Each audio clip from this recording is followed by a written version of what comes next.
بسم الله الرحمن الرحيم.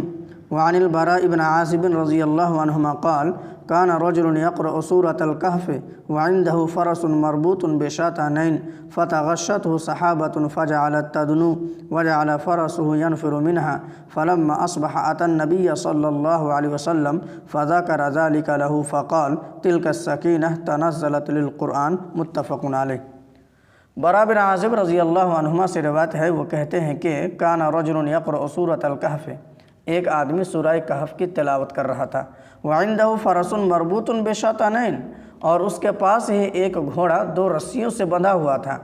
فتغشتہ سحابۃ فجعلت تدنو، پس اس شخص کو ایک بادل نے ڈھانپ لیا اور وہ بادل اس آدمی کے قریب آ رہا تھا. وجعل فرسہ ینفر منہا، اور اس کا گھوڑا اس بادل کو دیکھنے کی وجہ سے اچھلنے کودنے لگا. فلما اصبح اتى النبی صلی اللہ علیہ وسلم، تو وہ آدمی نبی صلی اللہ علیہ وسلم کے پاس آیا جیسے ہی صبح ہوئی. فذکر ذلک لہ، اور آپ سے اس واقعے کے ذکر فرمایا. فقال، تو آپ صلی اللہ علیہ وسلم نے فرمایا: تلک السکینہ تنزلت للقرآن، یہ ایک سکینت تھی جو قرآن کی وجہ سے نازل ہوئی. یہ جو حدیث پڑھی گئی اور اس کا ترجمہ بھی آپ لوگوں کی خدمت میں پیش کیا گیا، جس میں یہ بیان کیا گیا ہے کہ ایک شخص سورہ کہف کی تلاوت کر رہا تھا اور اس کے سروں کے اوپر آسمان میں ایک بدلی چھا گئی اور وہ بادل اس آدمی کے قریب آ رہا تھا، اور اس کے پاس ہی ایک گھوڑا رسیوں میں بندھا ہوا تھا، اور وہ گھوڑا اس بادل کو قریب آتا ہوا دیکھ کر اچھلنے کودنے لگا.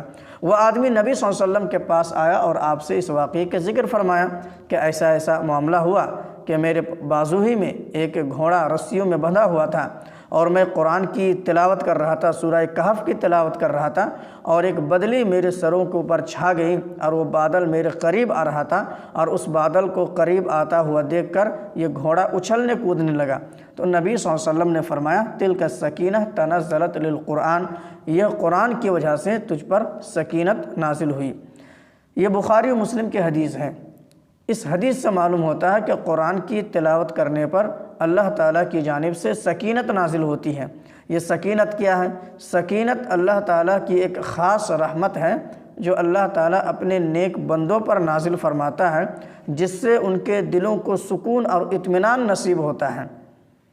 دلوں کو سکون اور اطمینان دلانے کے لیے کثرت سے قرآن کی تلاوت کی جائے، کیونکہ قرآن کی تلاوت کی وجہ سے اللہ تعالیٰ کی جانب سے سکینت نازل ہوتی ہے اور اس سے دلوں کو سکون ملتا ہے.